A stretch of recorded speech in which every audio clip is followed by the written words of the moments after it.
Человек года по версии Time – Дональд Трамп.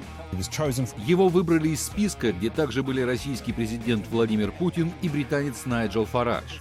Именно Трамп, по версии журналистов издания, оказал наибольшее влияние на события этого года. Новому президенту удалось войти в контакт с простыми гражданами и дать отпор политической элите США. На обложке его представляют как президента разделенных Штатов Америки. Портрет сделан в пентхаузе на 66-м этаже небоскреба Трампа в Нью-Йорке. Классический костюм, статичная поза, сосредоточенное лицо.